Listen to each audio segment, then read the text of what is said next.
The day started quiet, too quiet for a neighborhood that was always buzzing with lawn mowers, barking dogs, and Karen's constant shrieking about rules. I had just returned from court, still wearing my black judge's robe, when my phone buzzed with a dozen missed calls from my sister. My heart sank the moment I saw the last message. She hurt Emily. Please come home. It's bad. I didn't need more than that. Emily was my 13-year-old niece, gentle, bright, wheelchair-bound after a spinal condition that took her mobility but not her joy. She was the neighborhood's favorite kid, always smiling, always waving to everyone from her chair. Everyone except Karen, the self-appointed president of our HOA. Karen had always despised Emily for reasons no sane person could explain. She called her a distraction, complained that her therapy ramp violated visual standards, and even once sent a notice claiming her service dog was too loud. My sister and I had ignored her for months, until that day. When I arrived, police lights flashed across my driveway. My sister was standing there, clutching Emily, who was crying quietly into her mother's shoulder. Officers were speaking to neighbors, scribbling notes, while Karen stood on her porch, arms crossed, yelling about how she was defending HOA property. I froze, not because I didn't know what to do, but because I knew exactly what would come next. Karen wasn't just cruel. She was reckless, and she'd finally gone too far. I walked past the officers and knelt beside Emily. She was trembling, shaken, her eyes darting everywhere, but at me. "It's okay," I whispered. "You're safe now. I promise." My sister looked at me with eyes that burned, not from fear, but from fury. She said Emily was trespassing, that she had no right to be near the HOA pond. "You know how ridiculous that is. That pond's ours." I stood up slowly, turning to Karen. "You do realize who you're talking to, right?" I asked, my voice steady but sharp. Karen scoffed. "Oh, please. Just because you're some small-town judge doesn't mean you can ignore HOA law. Your niece was where she shouldn't have been. I was protecting community property." The officers exchanged uncertain looks. Even they knew how absurd she sounded. I stepped closer, close enough for her smirk to falter. "Karen," I said quietly, "you've made a mistake you can't talk your way out of. You've endangered a child, my niece, and you're about to learn what protection of the law really means." As the ambulance arrived, neighbors began to murmur. Phones were out, cameras recording. Karen's smugness wavered as she realized the crowd wasn't on her side this time. When the medics lifted Emily onto the stretcher, I caught her hand. "You're strong," I said softly. "You let me handle the rest." Because what Karen didn't know, not yet, was at this time, she wasn't up against a frustrated parent. She was up against a judge, and I was about to make sure every ounce of her arrogance met the full weight of the law. The next morning, the neighborhood was silent, eerily so. The same people who once waved from their porches now whispered behind blinds. Karen's once loud world had gone quiet, replaced by the sound of sirens, subpoenas, and the slow, deliberate rhythm of justice being built. I spent the night at my sister's house. Emily finally fell asleep near dawn, clutching her stuffed dog, the same one she'd carried since she was 5. I'd promised her I'd fix everything, and when I make a promise, I deliver. By noon, I was sitting in my chambers reviewing security footage and phone records. The sheriff's office had already flagged multiple neighbor videos, some from porch cameras, others from security systems. The HOA president, Karen, had always been paranoid enough to document everyone else's life. Ironically, her obsession would be her undoing. One clip showed Emily rolling toward the pond, tossing crumbs to the ducks, her therapy dog at her side. Peaceful, harmless. Another video, the one from Karen's own camera, showed her storming outside, yelling something inaudible, her hands waving in outrage. Then chaos, a struggle of words, shouts, and a scene no one could misinterpret. A grown woman confronting a disabled child over property boundaries. The police report didn't look much better for her. Multiple neighbors confirmed that Emily had been invited by another resident's daughter to feed the ducks, a common neighborhood activity. Yet Karen had twisted it into a trespassing claim. She'd even filed a formal HOA complaint that same morning. Time stamped. Signed. Cold. The sheriff, a longtime friend of mine, called me directly. "Judge," he said, "we've got all we need. But I have to warn you, she's not taking this quietly. She's calling every board member, trying to say you're abusing your authority." I sighed, glancing at the growing stack of witness statements. Let her. The law doesn't bend to HOA politics. But deep down, I knew how Karen worked. She was a manipulator, someone who built her power through intimidation, through the fear of rules most people didn't understand. She wasn't just trying to escape accountability, she was trying to turn the community against my family. Later that day, I drove past her house. Her yard, once immaculate with freshly painted signs about proper grass height, was a mess. Reporters were parked nearby. Neighbors whispered, openly now.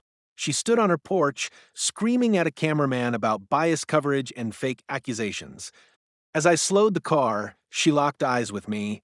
Fury, desperation, and fear twisting together. For the first time, I saw something new in her, panic. That evening, I sat in my office again, this time not as a family member, but as a man of the law. I prepared a restraining order backed by community testimonies and police reports. It wasn't personal anymore. It was procedural.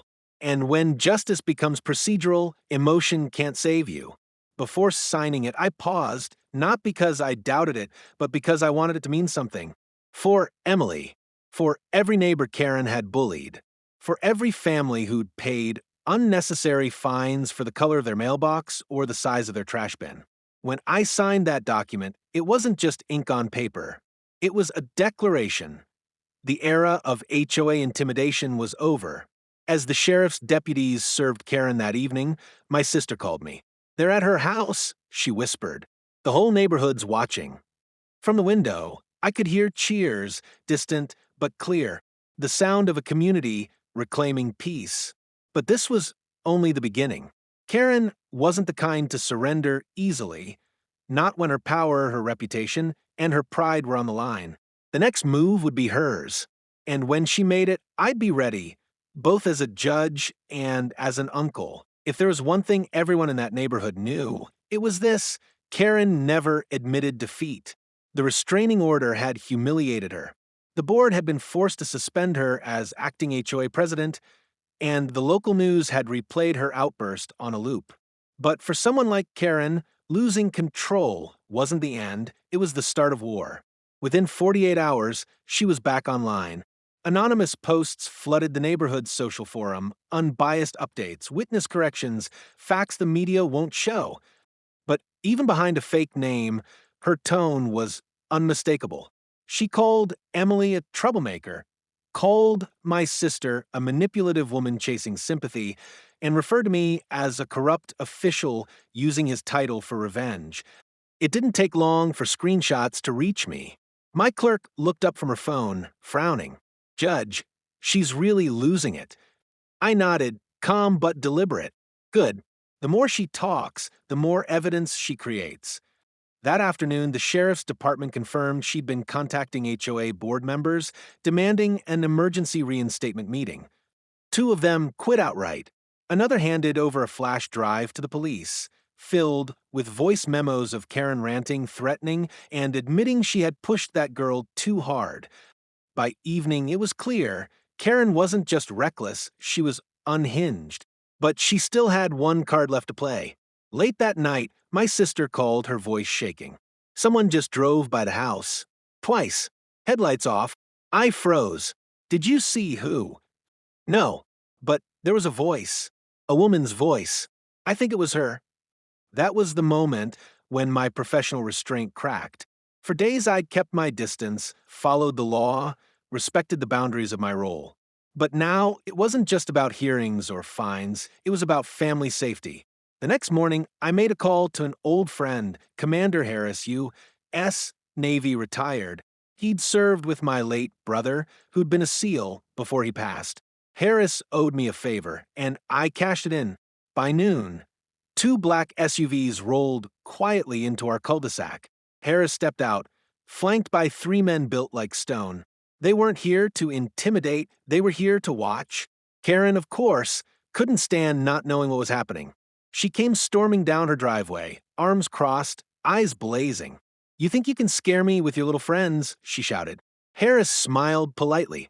"Ma'am," he said, flashing his credentials, "we're here to ensure the safety of a federal judge's family. Please step back." That stopped her cold. She blinked, stammered, then turned and stormed back inside.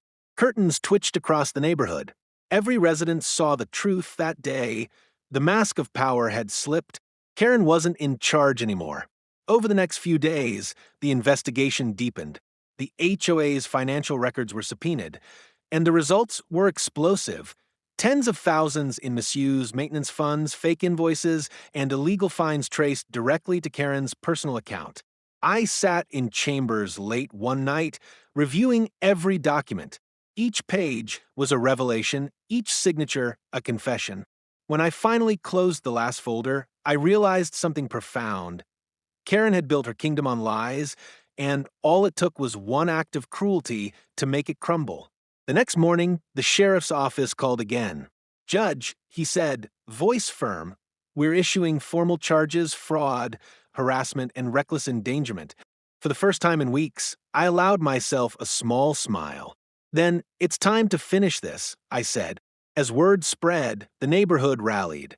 The same people who once feared her now gathered in support of my sister and Emily, delivering meals, writing statements, volunteering to testify. The unity that Karen's rules had once crushed began to bloom again, like sunlight through storm clouds. But I knew Karen wasn't done yet. Not until the moment her world officially collapsed, and that moment was coming. Court was set for Monday morning. She'd have to face every consequence she'd ever evaded, and she'd be doing it in my courtroom. Monday morning dawned gray, heavy with the kind of stillness that only comes before storm. I stood at the courthouse steps before sunrise, coffee in hand, watching the clouds roll in over the horizon. It felt fitting, the end of a storm Karen had created, now ready to break.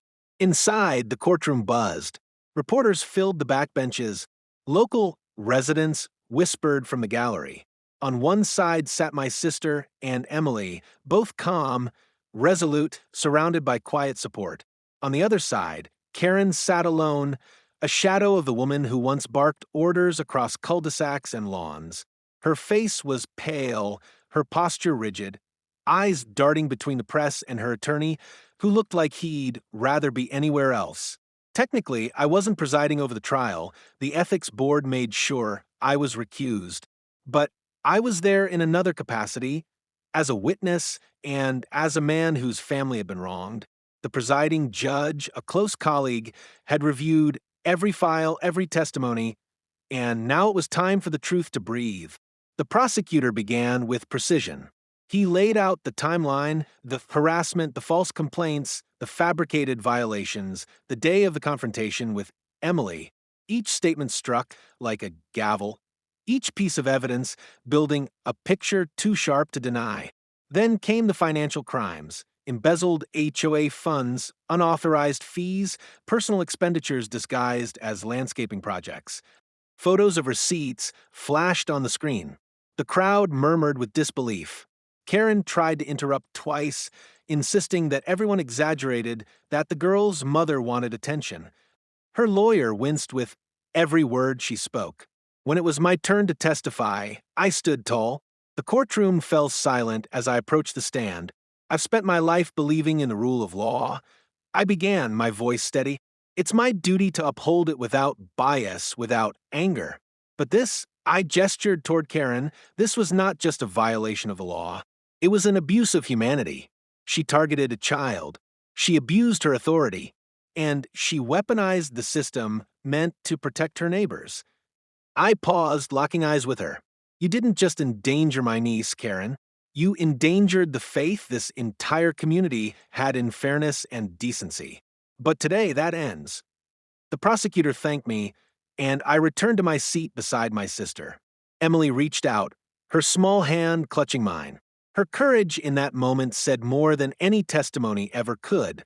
When Karen's turn came, Her defense collapsed under the weight of her own arrogance. She rambled about HOA bylaws, about being provoked, about how the judge's family thinks they're untouchable. But the evidence was unrelenting.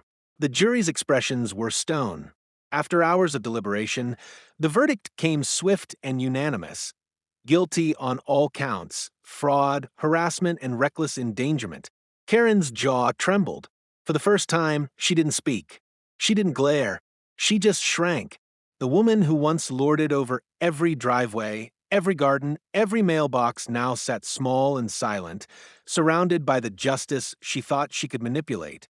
The presiding judge spoke firmly. "You are hereby sentenced to community supervision, restitution of stolen funds, and a permanent restraining order from the victims and this community.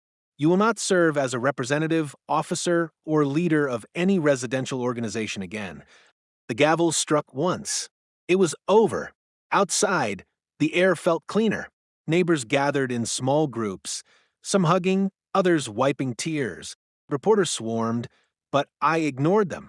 My focus was on Emily, smiling, relieved, alive with hope. She looked up at me. "Uncle, is she gone now?" I knelt beside her, brushing her hair back gently. "Yes," I said, "she's gone, and she's never coming back." That evening, the community met at the park near the lake, the same place where Emily had once been afraid to go. They renamed it Harmony Pond. The new HOA board, made up of decent, ordinary neighbors, voted unanimously to dedicate it to the spirit of fairness and unity. As the sun dipped low, kids fed ducks again, laughter filled the air, and Emily rolled her wheelchair to the water's edge, free and unafraid. My sister whispered, "You did it." I shook my head. "No, we did. This whole neighborhood did." We reminded her and ourselves that no one is above justice. Emily looked at the reflection of the sunset on the pond and smiled. "It's beautiful again." I smiled back, placing a hand on her shoulder. "It always was," I said softly. "We just had to take it back."